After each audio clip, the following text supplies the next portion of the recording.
Oh my gosh, my heart's racing. Well, first, I want to thank the Tao Foundation and the selection committee, who clearly have impeccable taste, for rewarding Newmark's alumni journalists. And I want to thank founding Dean Emeritus Stephen B. Shepard for inspiring this award. I entered journalism school as a cicerone. This is a beer sommelier. As people would stare blankly at a massive beer menu, I would help them find the beer of their dreams. I wasn't exactly investigating prisons. Thanks to a generous scholarship, I attended the Social Journalism program, where we're trying to tackle journalism's ongoing trust and sustainability issues by focusing on how we can serve communities. We start by trying to understand a community's needs, and then we work to create something, anything, a story, an app, a newsletter, whatever they need that serves them.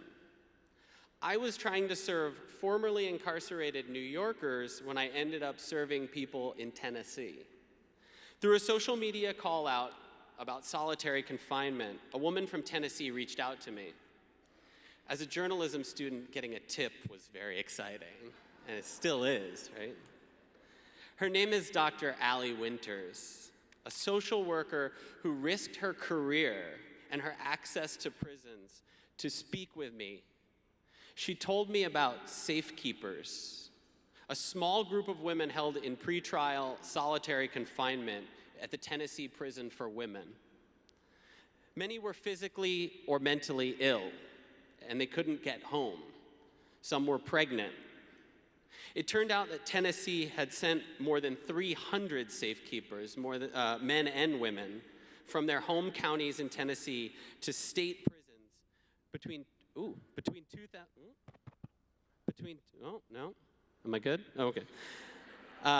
2011 and 2017, where they were held in indefinite pretrial solitary confinement.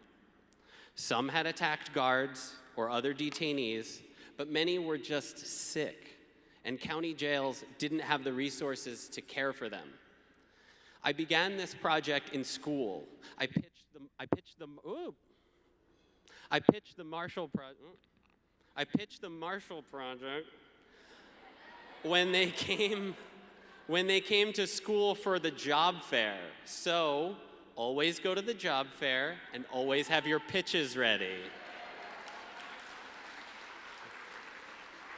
Oh, thank you. Barbara Gray, Newmark's research director, helped me research whether anyone knew anything about this and what the law actually was. Carrie Brown, director, yes, my spirit guide, director of the Social J program, introduced me to Tennessee lawyers. My teachers, Miguel Paz and Terry Paris, taught me how to look at a giant spreadsheet of names and dates and locations and find human stories. The resulting story ran on the Marshall Project, the front pages of the Tennessean and multiple other papers across Tennessee, as well as the front page of USA Today. Shortly after it came out, legislators introduced changes to the law, the first changes in at least 160 years.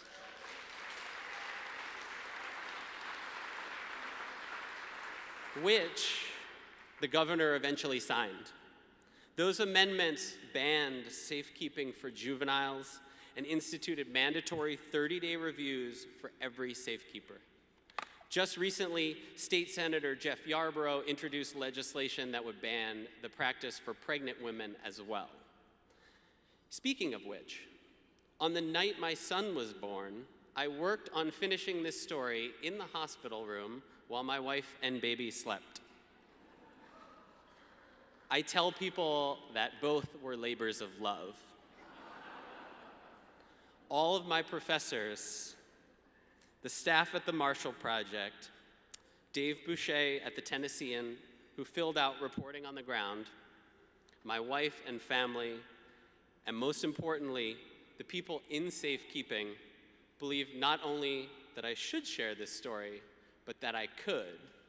This award, if anything, is an acknowledgement of all of them. I'm eternally grateful to them for this opportunity. And if you want to have a beer to celebrate, I'm still pretty good at picking one out. Thank you.